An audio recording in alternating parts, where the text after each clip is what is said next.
Hey everyone, how's it going? Happy Monday, Nolan. We are back for another segment of Dear Heretics.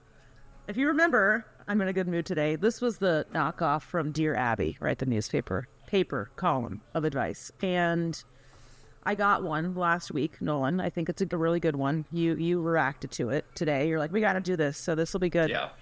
First of all, Monday, what's up with you? What's happening? Dude, great weekend. Niners lost yesterday, so I'm pretty miserable if I'm being really honest with you today. But as I was telling you, it's like I'm doing these exec searches and we're kicking ass, man. Yeah. It's essentially just me. I'm having so much fun. The thing I just told a friend about this, Kelly, it's like being in my zone of genius, it turns out it's fun. And so I'm having a blast. It's kind of cool. I mean, it sounds like kind of what I was talking about. I was actually on the People Accelerator podcast and talking about how you kind of come back to what you love and what you're good at. And usually those Totally. things, hopefully, they equal. But yeah, the Niners sucked. I bet the under, which also sucked. It really Just so sucked. you, yeah. Okay, everyone. Well, hope you're all doing good out there. Got a question last week, and I talked to my friend about it. Thought I'd put it on Dear Heretics because she asked me a question about stock options. And the question, Nolan, specifically was, hey, pal, I'm talking to my CEO, and we're kind of arguing over whether everyone should get stock options or only certain levels. Like, they don't want to give SDRs, for example, stock options. What do you think? Would love your advice. Yep. Okay, so I worked at Carta, and our goal at Carta was to make everyone an owner. And one of the hypotheses around the software was if we made it easier for companies to issue equity, then more companies would issue equity. Because it's kind of a pain in the ass if you have to like hit up your lawyer and it's like paper certificates and stuff. So the story I used to tell candidates, which is true, is like my dad has been in sales his entire life. And specifically in sales, and you still see this in tech companies, like back in the day, they never got equity. And even still today, most of them don't. And I feel like if you're transactional in your relationship with employees, so like, hey, this is the number, this is your quota, go hit this thing, you think on short time horizons and you make decisions on short time horizons. Utopia for me is everybody is an owner. Now, to take the other side of that, objectively, investors hate it. And I learned this. It turns out like investors make their money by not getting diluted. And the more equity you issue, the more dilution investors take, and they don't like it. They want to get rich. They want to get their LPs rich. It's their business model. It's not, terrible blackball capitalism sort of a thing. It's just the way that their business model works. And so the more equity they give away, the more dilution they take, the less money they make. And so I would just say my advice, generally high level to this person, is you need to come up with the ethos, what matters to you and your company. And the only way you can do that is with your CEO. What's your take on this, Kelly? Yeah, and I told her, I said, look, I have a really strong opinion on this, and it's to give ownership in the company to everyone working their ass off to make it successful. I think it's just from a moral standpoint, it just feels strange to me. The other reason is, I still to this day, I don't like doing things or asking other people to do things or expect stuff from them that I wouldn't do myself. And I just think it creates just some kind of an equality of like one team. That's just kind of my utopian view, Nolan. I think the defensive kind of like view is it's a huge headache. Not if, when that AMA will be asked around why you don't give options to everybody. And that's going to suck. Because no matter what answer you give, it's going to linger in the air of your culture. And I truly believe that. I think also from a competitive standpoint, I've been doing venture, public companies before, but I've been doing venture for 16 years. I have never worked for a company that didn't offer it to everyone. So I think if you're trying to be an ace company with great talent and a great brand and reputation, I don't know how you acquire and keep that talent if you're not offering this ownership to everybody? Okay. So I've never told this story publicly, but I think I can tell a sanitized version of it. I hear So you say that a lot on your podcast. Like, what do you have, a it's true. Rolodex of like secret stories you just pull? I mean, well, you got to be really thoughtful. You got to be really thoughtful about private information, private conversations, Yes. and especially when you're talking about other people. Yes. So this story, I think I can tell a sanitized version. So basically, when we were at Carta, one of the things Henry wanted to do is he wanted to do an employee refresh. And so, anyways, the long and the short of this is one of Carta's investors is, and he writes a blog called, it's legendary in Silicon Valley. Is probably the most, like, sorry, maybe not the most, the smartest person on equity I've ever met. And I've met a ton of these people, met a ton of comp people, met a ton of VCs, is like the top of the food chain. So we go to, and he started asking me questions I had never considered. One of which was, Nolan, do you think employees will care about this after the initial grant? And here's the thing, Kelly, I think we get a little bit in the ivory tower on, you and I have been in San Francisco, Silicon Valley, working with tech companies, high level roles. I've had a bunch of people have big outcomes in our circles. Like, we know the game. If you're building, for example, a sales office in Salt Lake, those employees don't know the game. And so if you're giving out equity, what you would expect in return is people playing, like I said earlier, this longer game, making decisions on a longer time horizon. But if employees don't understand it, then you're not going to get that outcome. And so what are you going to do? How are you going to educate people on this? So giving out equity actually also creates headaches for you, because just giving it out is not a panacea. What do you think about that? Yes, it's a great point, and I will agree that not everyone understands this. And I will argue all day long that is not a reason not to give it. To be like, oh well, they don't know about it anyway, so screw them. We're not going to give it to them, because I do believe that one day that will come back to bite you. It's kind of like the hourly thing. Like, we're not going to make them hourly, whatever, they're base, and then a year later they're hourly, and they're like, wait, you owe us all this overtime. What the hell was going on? You were screwing me. Like, it's kind of like that. I do think that strategy is just kind of sleazy. I mean, if you're not going to do it, be open about it, and make sure you can explain why in front of a whole company. Fine, clarity of identity, and take your pros and cons for each. But to just kind of like sweep it under the rug because you don't think they know, that will come back.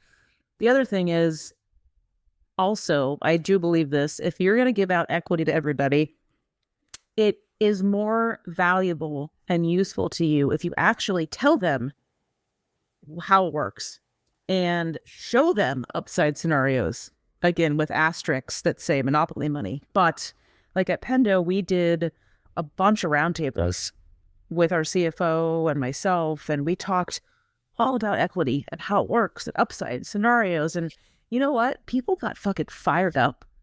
Like, they were like working hard. They were excited.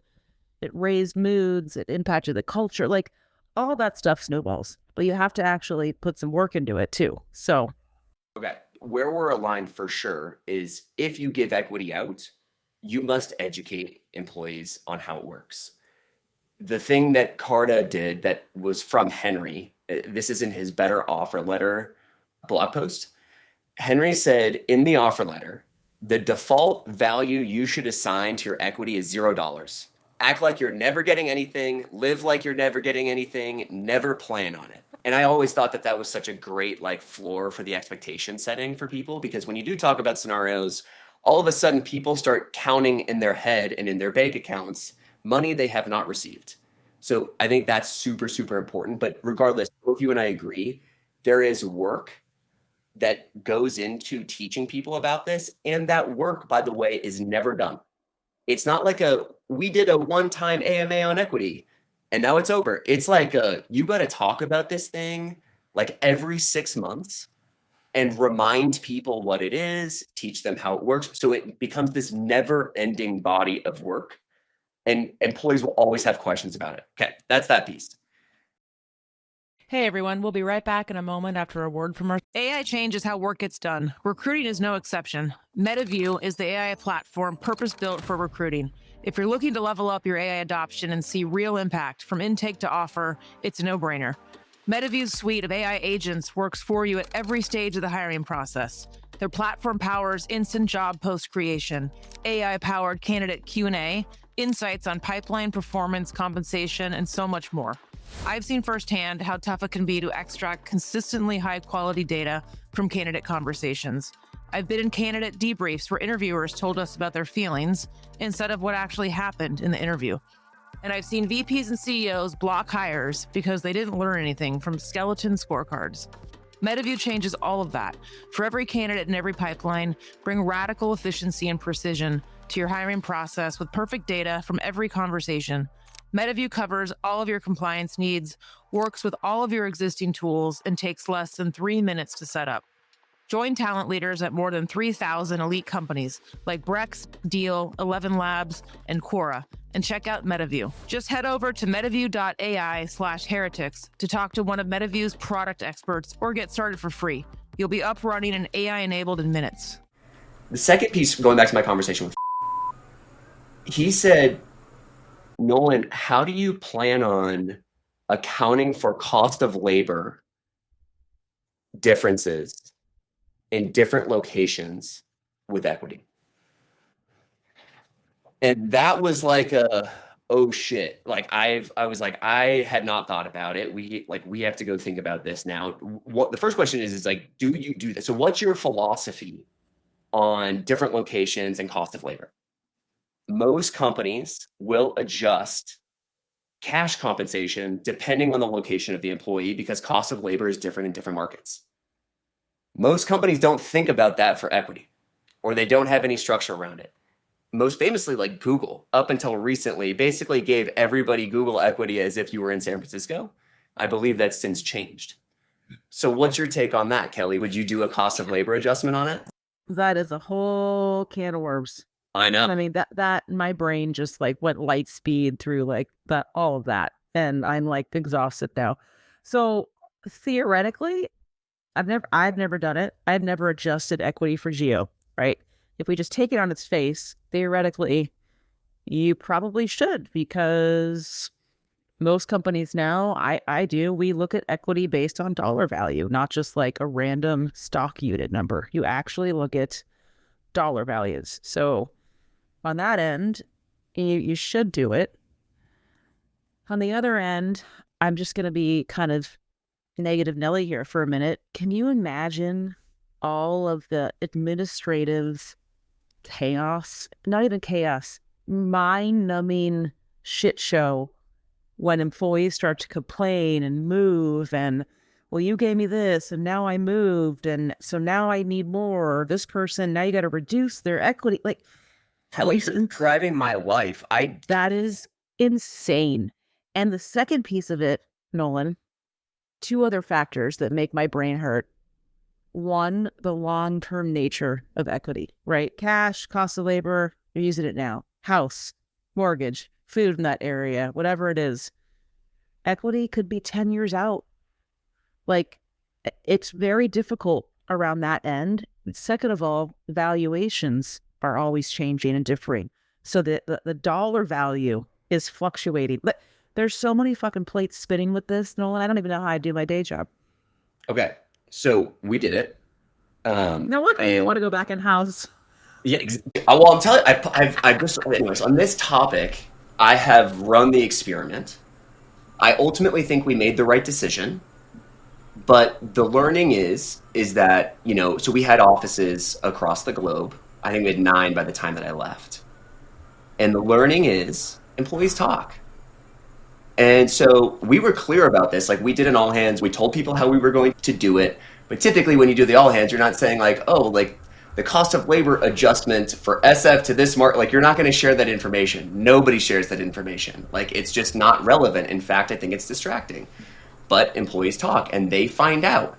And they get pissed when they find out that somebody who is working just because they live in San Francisco to where they're at the same level is now making significantly more in equity than they are. And look, I mean, so again, I've run the experiment, I've played it out. I think we did it the right way. I think we communicated it well. The black pill situation here for me is like, man, it's a lot of work, and ultimately everyone's still going to hate you. So yeah, do you want to give equity to everybody? Cool. Like, it sounds like really nice to do, but then when you get into the click-in and you start to figure it out, and then you go do it, and you spend all of your political capital with the board and convince them to take dilution, and then the employees hate you and the board hates you. Yeah. And then now you have more work. Why did you do this again? Everybody, if you're not watching this, which most probably aren't, like, the sinister little smile that Nolan just had when he said that was incredible. And everybody just hates you. I don't know. I'd love for people to disagree. I do not think the juice is worth the squeeze on that one at all. On the labor adjustment? For equity. Okay, so then if you do that, you have to go tell the board that we are not doing cost of labor adjustments for equity. And the board is going to, with a proctology exam, go up your ass and around the corner and be like, really, Kelly? So we should take more dilution because you don't think, well, why do you do this for cash then, Kelly? I understand. I mean, all the points I mentioned earlier, I would polish up very crisply and explain those points. But ultimately, everything I try to do with boards, and I am empathetic to that, maybe not empathetic, but I understand that it's a business. And I think sometimes we all forget that we have investors that we have to answer to. We do not work for nonprofits. And I think a lot of people forget that if you choose to. So I understand the tension there. For me, and you can't do this in an argumentative or a combative way, which is always the trick. It always distills down to, if you want $1 billion+ company, you have to get great talent that wants to be here and wants to work their ass off. And that does not happen if you are cheap. And that is always the tension for me, is you want your cake and you want to eat it too. You want great people, but you don't want too many and you don't want to pay them too much. Like, you kind of get what you pay for a little bit. And I just don't think you're going to attract the best talent by spinning your wheels, splitting hairs over this stuff. Yeah. I tend to agree. I think that's for sure true in San Francisco and New York. I don't think it's true in almost every other market in the United States, and it's definitely not true internationally. Now, having said that, it's the right thing to do. Like, it is morally the right thing to do. Is if you give out equity to the majority of your employees, you should give out equity to all of your employees. You just have to be willing, like my grandpa used to say this, he's like, Nole, there's always a tax. And so you have to be willing to pay the tax on this one, which is a little bit more work, a lot more explanation. People are always going to be mad about it. But if you can do the compare and contrast, show the T-chart of your company versus other companies, or the role that you're offering versus like what other companies are doing, I think you can tell the story. And just to put a bow on the conversation with, I reflect back a lot on my career and like, where have I learned the most? And that hour with was like, it was maybe the most important conversation I've had, because it made me think so much more broadly about this topic and more intentionally, and about the different stakeholders, how I insert myself in that process, how we communicate to everybody involved. And so all I would say is, I think if you get into this stuff, make sure you have an expert that's helping you out and helping you navigate things and helping you think through stuff. And you think very critically about the second and third order consequences, of which there will be regardless of the choice you make. Great name, by the way.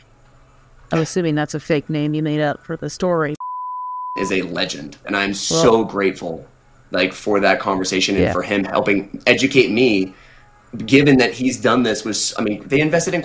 He was on the board, like he has seen everything, and so again, our outcome, I think, is the right play. It is the right decision, but there's a lot that goes into it, and just because it was our right decision doesn't mean it's the right decision for you, your CEO, or your board. Yes, my two closing thoughts. One, I just want to accent this. Do not do this alone. Do not go through this alone. Hire an external firm, hire a consultant, hire some kind of wing person to help you through this, because when push comes to shove and you're kind of managing that tension with the board or the comp committee, having that neutral third party there is really important. The other thing I would say is going back to like adjusting for geo. We talked about, right, that was on the assumption that you have multiple geos in tier 1 and tier 2 cities, right, mixed. If I was like full on only in Salt Lake, I would totally reduce it because there's nothing to compare it to. So just think about that if you're starting a company or selecting geos or planning how you're going to grow the workforce. Like, pick consistent locations. Then you can equally bring it down and not have a bunch of drama. Last thing for me is always expect people to find out whatever the underlying principles and even the math of your program is. And so the main thing here is like, you need to communicate as much as possible. And also if, an Excel spreadsheet gets leaked one day and it ends up on the front page of the New York Times, you are able to explain why you made those decisions, of which like I am very proud of the program that we built. So if anyone has questions on this stuff, I have certainly done a lot of this work, but happy giving equity. Do it. You should do it. In all honesty, you really should do it, but just be prepared. All right, everyone. Another great segment here of Dear Heretics. Keep them coming, everyone. See you later. HR Heretics is a podcast from Turpentine, the network behind Econ 102, Moment of Zen, and Turpentine VC. Subscribe, 5 stars, share it on Apple, YouTube, Spotify, anywhere you get your podcasts, all the things.